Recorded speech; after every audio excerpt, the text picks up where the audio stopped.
امام راضی رحمۃ اللہ علیہ کے زمانے میں دیریوں کا بڑا زور تھا۔ اللہ تعالیٰ کے وجود کا انکار کرنے والے کو دیریا کہا جاتا ہے، اور یہ منکرین خدا یہ چاہتے تھے کہ عقل کے ذریعے اللہ تعالیٰ کے وجود کو ثابت کیا جائے۔ امام راضی رحمۃ اللہ علیہ کے پاس اللہ تعالیٰ کے وجود کو عقل سے ثابت کرنے کے 100 دلائل موجود تھے۔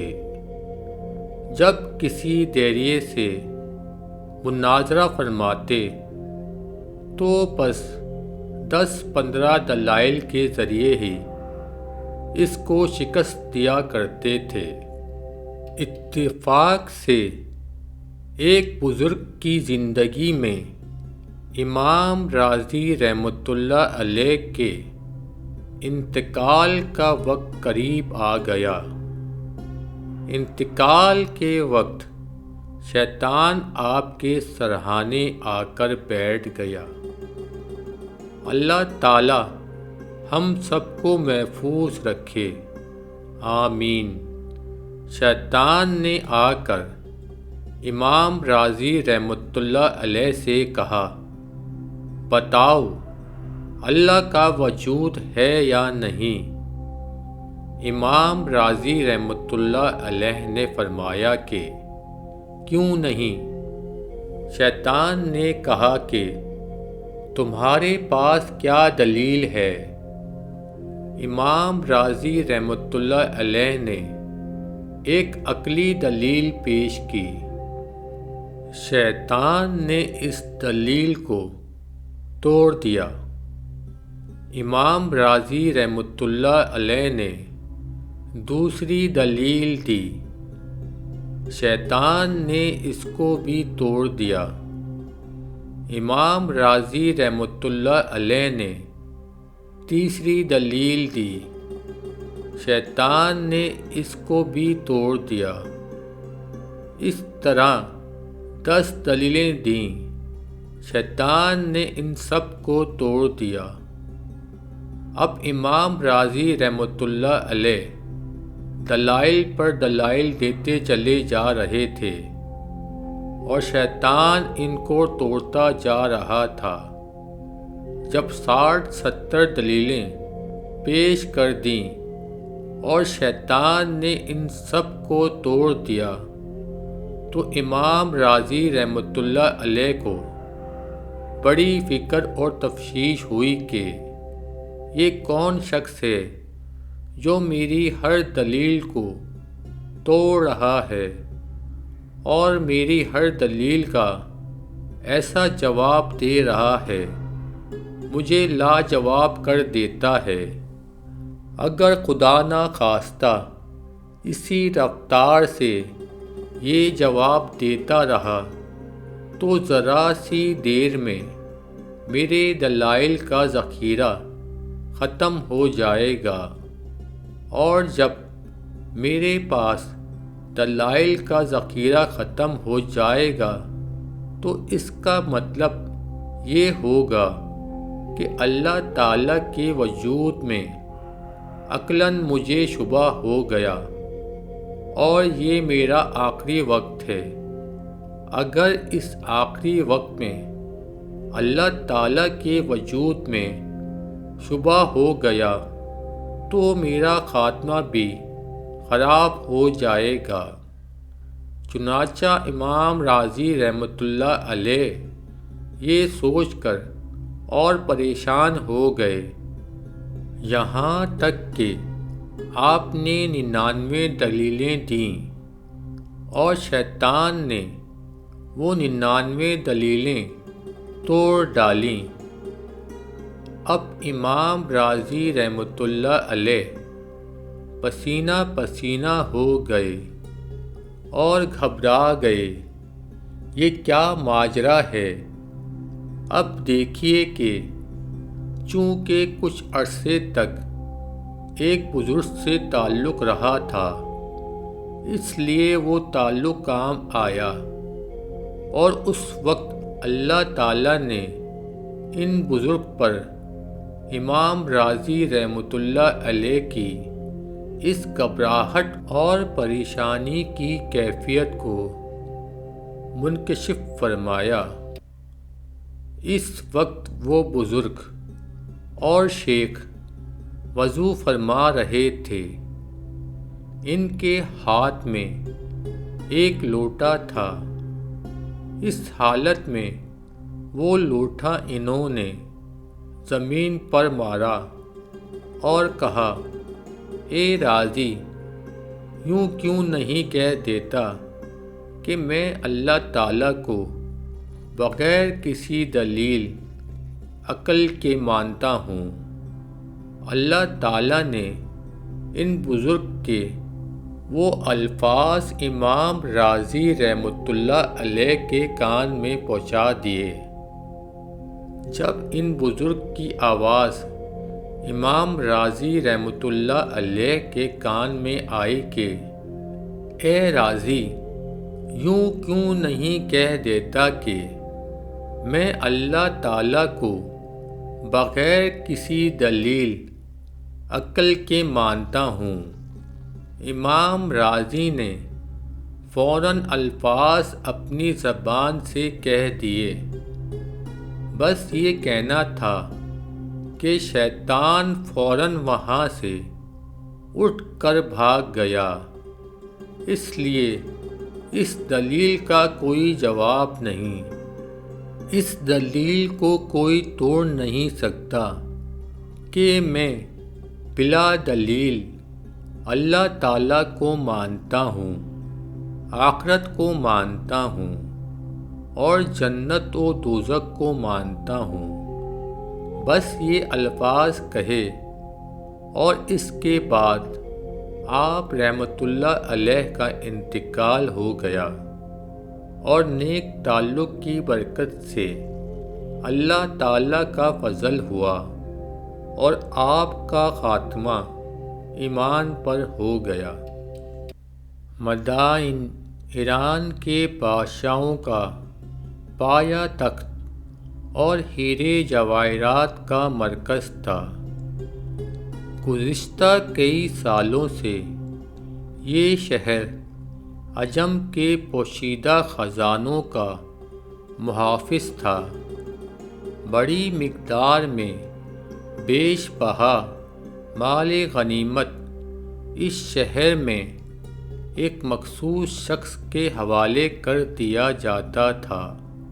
ایک مرتبہ لوگوں نے دیکھا کہ ایک نو مسلم ہیرے جواہرات کا بند تھیلا اسی ذمہ دار شخص کے پاس لایا۔ اس سے پوچھا گیا کہ یہ کیا ہے؟ لانے والے نے بتایا کہ وہی کچھ ہے جو تم دیکھ رہے ہو۔ حکومت کے اہلکار نے پوچھا، اس کے اندر کیا ہے؟ اس نے کہا، میں نے اسے کھول کر نہیں دیکھا کہ اس میں کیا ہے۔ اگر میں خدا پر ایمان نہ رکھتا تو اسے یہاں لے کر بھی نہیں آتا۔ ایمانی تقاضے نے مجھے اس امر پر مائل کیا ہے کہ میں اس تھیلے کو لا کر یہاں جمع کرا دوں، اور اگر خدا حاضر و ناظر ہے تو پھر کس طرح اس تھیلے کو کھولنے کی جرت کر سکتا ہوں۔ سر بہر تھیلے میں موجود یہ مال و غنیمت تو مسلمانوں میں تقسیم کرنے کے لیے ہے۔ اندازہ کیجئے کہ اس نو مسلم کے دل میں ایمان کتنا راسخ ہو چکا تھا۔ ایک آدمی جو بالکل تندرست ہو اور اسے مال و دولت کی ضرورت بھی ہو، لیکن پھر بھی وہ اتنا بڑا خزانہ حاصل کرنے کے باوجود اسے کھولتا تک نہیں ہے۔ جب اس سے پوچھا گیا کہ تمہارا نام کیا ہے تو اس نے کہا، تمہیں میرے نام سے کیا کام، بس میں ایک مسلمان ہوں۔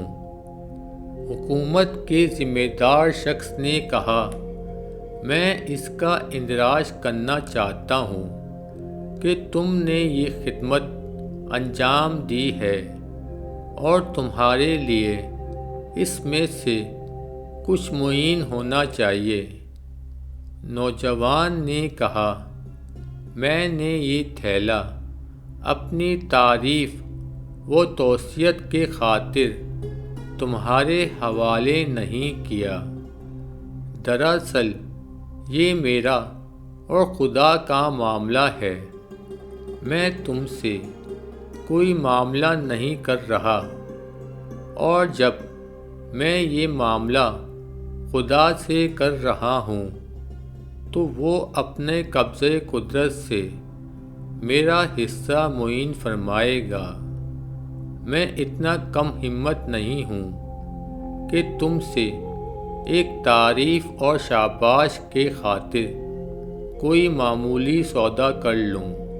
تاتاری سپاہیوں نے اپنی شکارگاہ میں ایک اجنبی کو داخل ہوتے دیکھا تو فوراً اس کی طرف لپکے اور بولے، خبردار، انہی قدموں پر رک جاؤ۔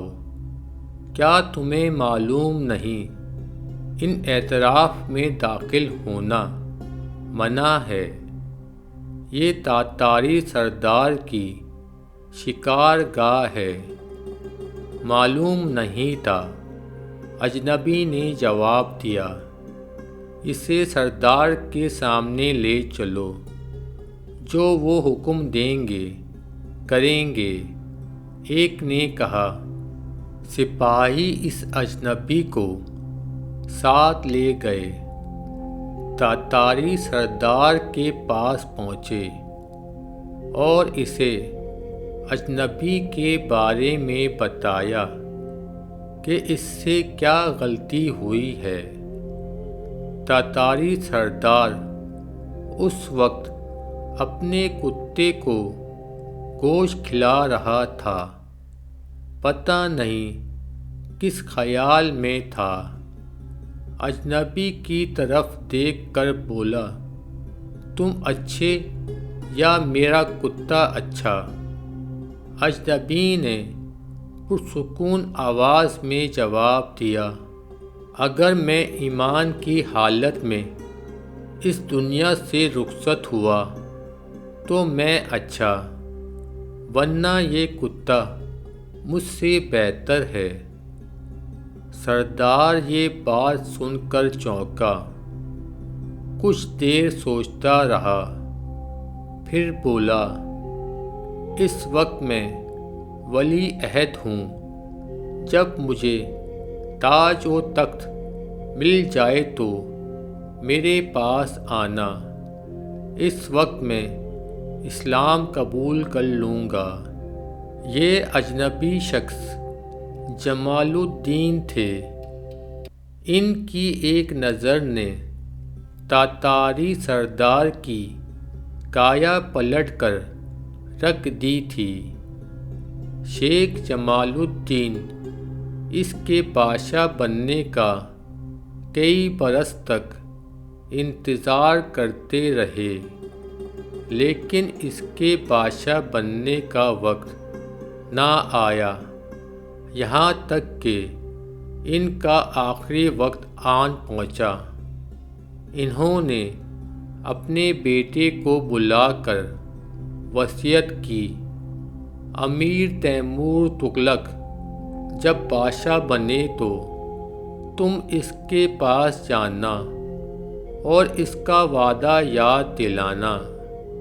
یہ وصیت کر کے جمال الدین انتقال کر گئے آخر کار وقت گزرنے پر امیر تیمور بادشاہ بنا۔ شیخ کے صاحبزادے اس سے ملنے کے لیے گئے۔ کسی نے انہیں بادشاہ تک نہ جانے دیا۔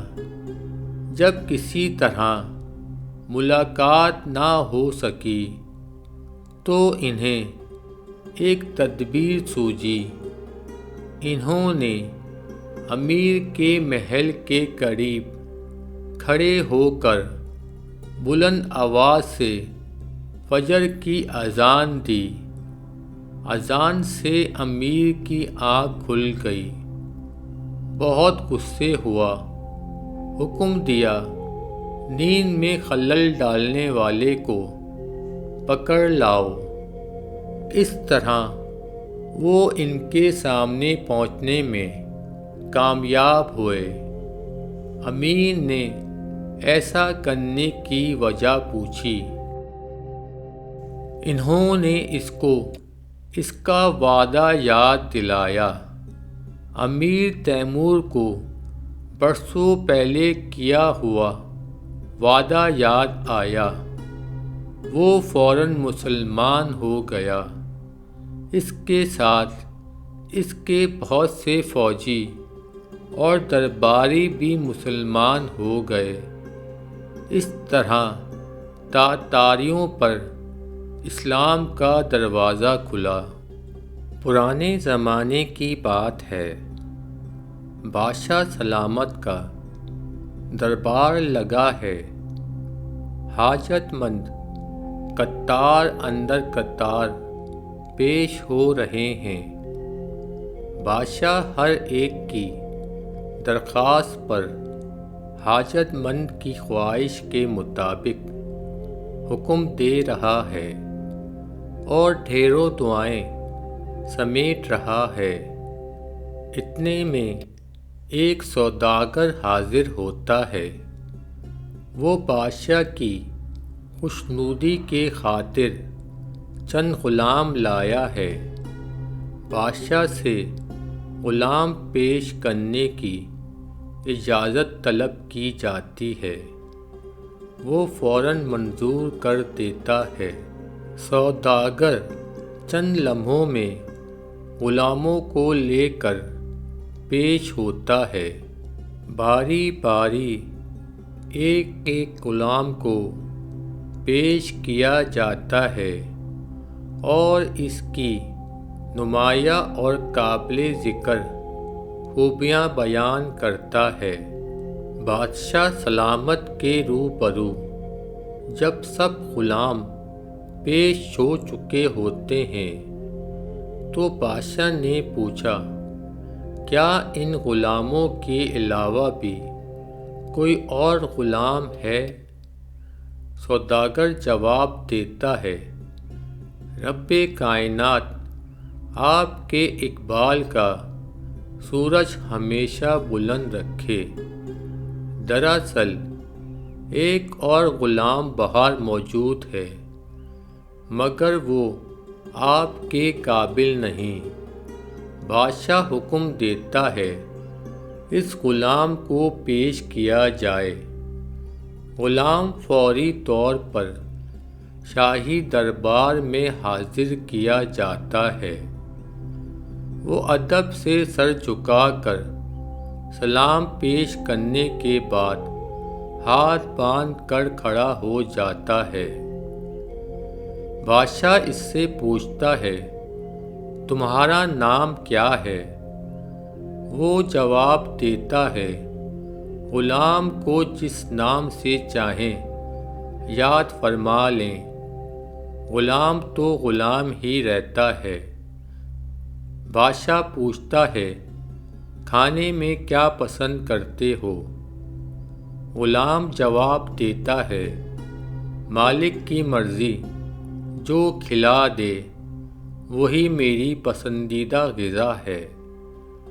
بادشاہ پھر پوچھتا ہے، تمہاری کوئی خواہش ہو تو فوری طور پر بتاؤ تاکہ اسے پورا کیا جا سکے۔ غلام جواب دیتا ہے، بادشاہ سلامت، میں ایک غریب غلام ہوں، نہ اختیار اپنا نہ ارادہ اپنا، اس لیے مجھے کوئی حق نہیں پہنچتا کہ کسی خواہش کو دل میں جگہ دوں۔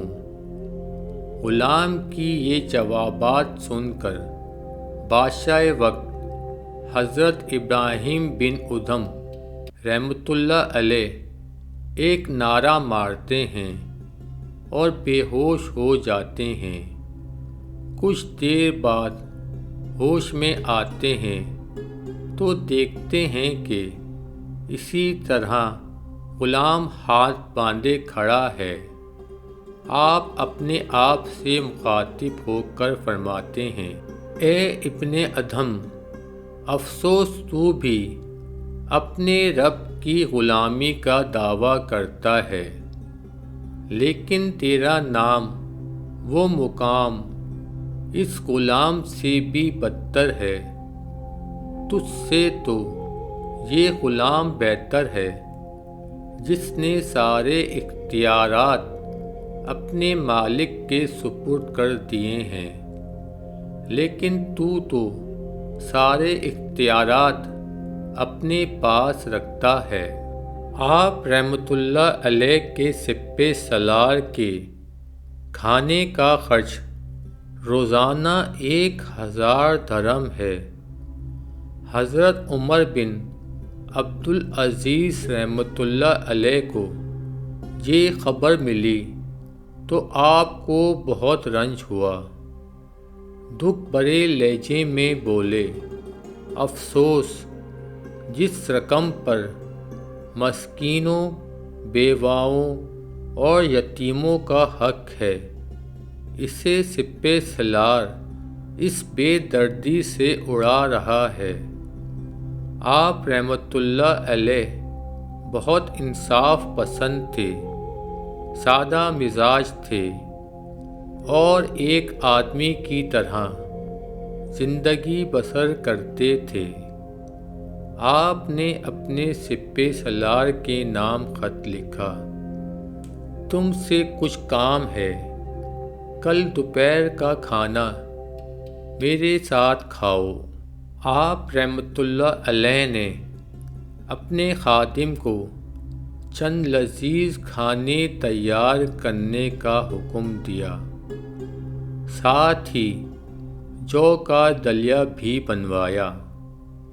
سپہ سالاران کی خدمت میں حاضر ہوا تو آپ رحمۃ اللہ علیہ نے فوج وغیرہ کے معاملات پر اس سے بات چیت شروع کر دی۔ یہ بات چیت کافی دیر تک جاری رہی، یہاں تک کہ مارے بھوک کے اس کا برا حال ہو گیا، لیکن کچھ کہہ نہیں سکتا تھا۔ جب وہ خوب بے تاب ہو گیا اور تکلیف کے آثار اس کے چہرے پر ظاہر ہو گئے تو آپ رحمۃ اللہ علیہ نے اپنے خادم سے اپنے لیے کھانا منگوایا۔ وہ جو کا دلیا لے کر حاضر ہو گیا۔ آپ رحمۃ اللہ علیہ نے جو کا دلیا کھانا شروع کیا۔ سپہ سالار بھوک کی وجہ سے نہ رہ سکا، اس نے بھی آپ رحمۃ اللہ علیہ کے ساتھ جو کا دلیا کھانا شروع کر دیا، اگرچہ آپ رحمۃ اللہ علیہ نے اس سے کہا بھی، یہ کھانا میرے لیے ہے، آپ کے لیے جو کھانا تیار کرایا گیا ہے وہ تھوڑی دیر تک آ جائے گا، لیکن وہ رک نہ سکا، دلیا کھاتا چلا گیا۔ پھر آپ رحمۃ اللہ علیہ نے دوسرے کھانے منگوائے۔ یہ تو میرا کھانا تھا، آپ کا کھانا تو یہ ہے۔ آپ یہ کھائیں۔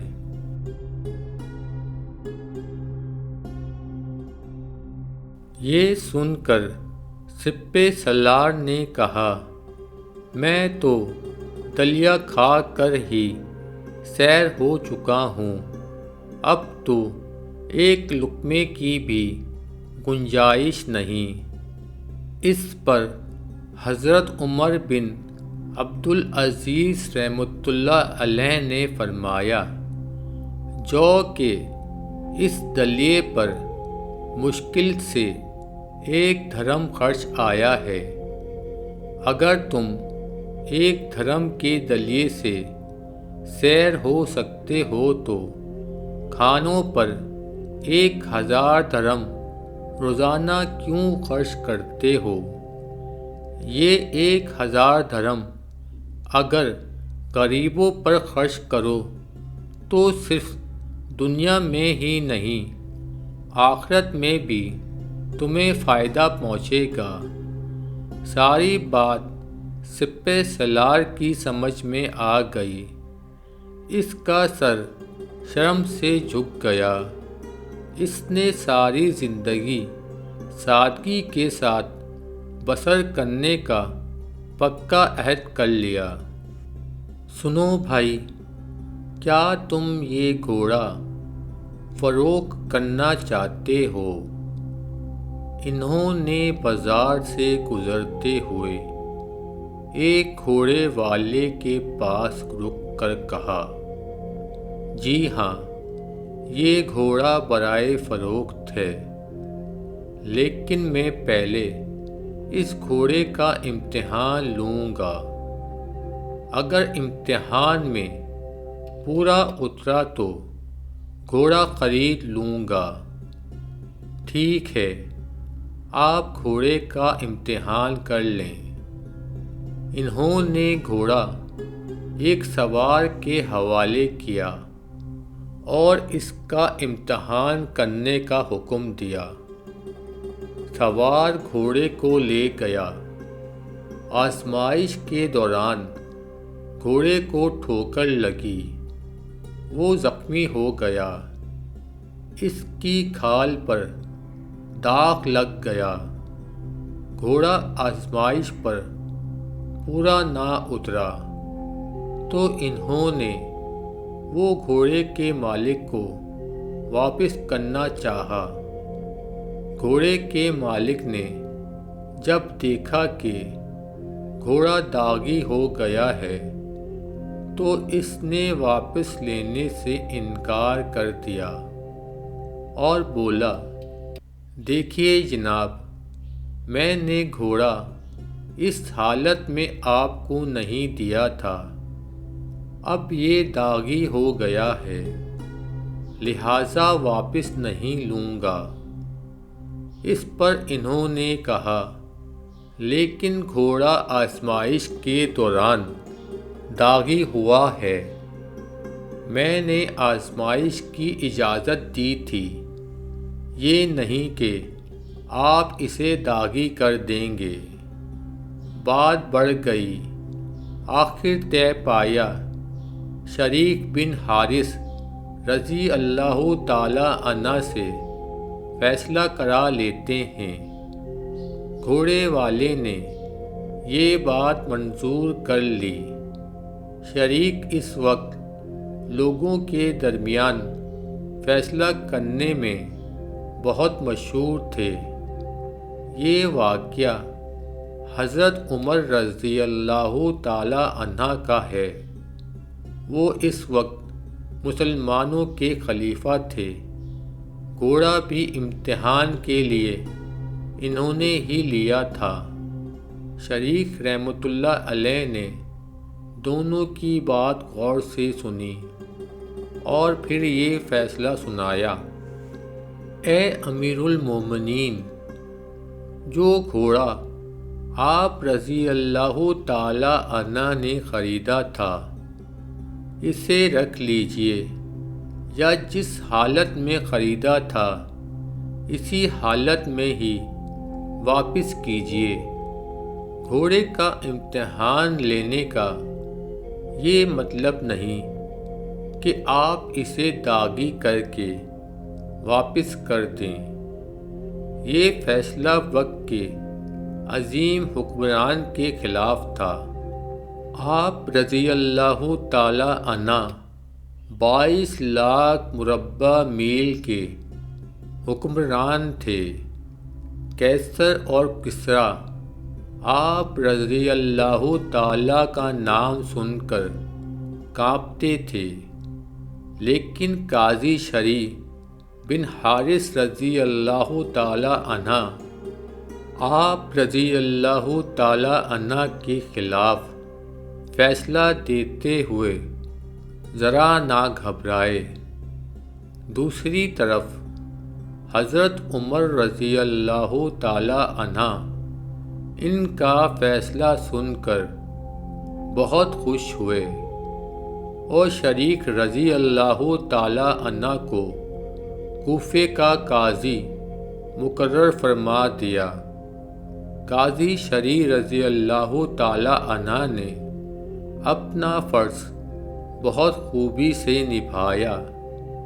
ان کے فیصلوں کی بہت تعریف ہوئی، یہاں تک کہ حضرت عمر رضی اللہ تعالی عنہ کے بعد وہ حضرت عثمان رضی اللہ تعالی عنہ اور حضرت علی رضی اللہ تعالی عنہ کے دور میں بھی قاضی رہے۔ تاریخ میں ان کا نام آج بھی زندہ ہے۔ وہ طواف کعبہ کر رہا تھا۔ اس کی چادر کا کونا فرش پر لٹک رہا تھا۔ ایک غریب بدو کا پاؤں چادر کے کونے پر آ گیا۔ اسے جھٹکا جو لگا تو غصے میں آ گیا اور بدو کو ایک زوردار تھپڑ دے مارا۔ یہ شخص غسان کا بادشاہ جبلہ تھا۔ پہلے عیسائی تھا، لیکن جب مسلمانوں نے شام کو فتح کیا تو یہ مسلمان ہو گیا۔ اس کا تھپڑ بدو کی آنکھ پر لگا۔ اس کی آنکھ پر شدید چوٹ آئی۔ اس وقت اتفاق سے مسلمانوں کے دوسرے خلیفہ حضرت عمر ابن خطاب رضی اللہ تعالی عنہ بھی حج کے لیے آ کر مکے پہنچے ہوئے تھے۔ بدو ان کی خدمت میں حاضر ہوا، اپنا چہرہ انہیں دکھایا۔ انہوں نے پوچھا، یہ کس نے کیا ہے؟ غسان کے بادشاہ جبلہ نے۔ اس نے بتایا، حضرت عمر رضی اللہ تعالی عنہ نے جبلہ کو بلوایا۔ وہ حاضر ہوا تو آپ رضی اللہ تعالی عنہ نے اس سے پوچھا، تم نے بدو کو کیوں تھپڑ مارا ہے؟ اس نے ہماری چادر پر پاؤں رکھ دیا تھا، اس لیے ہم نے اس گستاخی کی سزا دی۔ اور یہ سزا کیا ہے؟ ہم تو اس رتبے کے آدمی ہیں کہ ایسی گستاخی کرنے والے کو سزائے موت دیتے ہیں۔ اس پر حضرت عمر رضی اللہ تعالی عنہ نے فرمایا، اب دور جاہلیت کا زمانہ نہیں رہا۔ اسلام میں سب مسلمان برابر ہیں۔ تم نے اس غریب مسلمان کے ساتھ زیادتی کی ہے، لہٰذا اسے حق پہنچتا ہے کہ یہ اس کا بدلہ لے، اور بدلہ یہی اسی طرح لے سکتا ہے کہ یہ تمہارے منہ پر تھپڑ مارے۔ ہاں، یہ تمہیں معاف کر دے تو اور بات ہے۔ بہتر یہی ہے کہ تم اسے کچھ دے کر راضی کر لو۔ آپ رضی اللہ تعالی عنہ کی بات سن کر جبلہ نے کہا، امیر المومنین، کیا آپ کے نزدیک بادشاہ اور ایک بدو میں کوئی فرق نہیں؟ یہ کیسے ہو سکتا ہے کہ یہ مجھے تھپڑ مارے یا میں اسے راضی کروں، اس کی منت کروں؟ حضرت عمر رضی اللہ تعالی عنہ نے جواب میں ارشاد فرمایا، اسلام کا قانون سب مسلمانوں کو برابر کا درجہ دیتا ہے، اس لیے تمہیں سزا بھگتنا ہوگی یا پھر بدو کو راضی کرنا ہوگا۔ جبلہ یہ سن کر سوچ میں پڑ گیا۔ آخر اس نے کہا، اچھا مجھے ایک دن کی مہلت دیں تاکہ میں اس معاملے پر غور کر سکوں۔ حضرت عمر رضی اللہ تعالی عنہ نے اس کی یہ بات منظور کر لی۔ جبلہ کے دماغ میں بادشاہی کا غرور تھا۔ وہ وہاں اپنے خیمے میں پہنچا اور رات کے وقت چھپ کر شام کی طرف بھاگ نکلا۔ وہاں سے روم کے بادشاہ کے پاس قسطنطنیہ پہنچا، دوبارہ عیسائی مذہب اختیار کر لیا اور وہیں کفر کی حالت میں مرا۔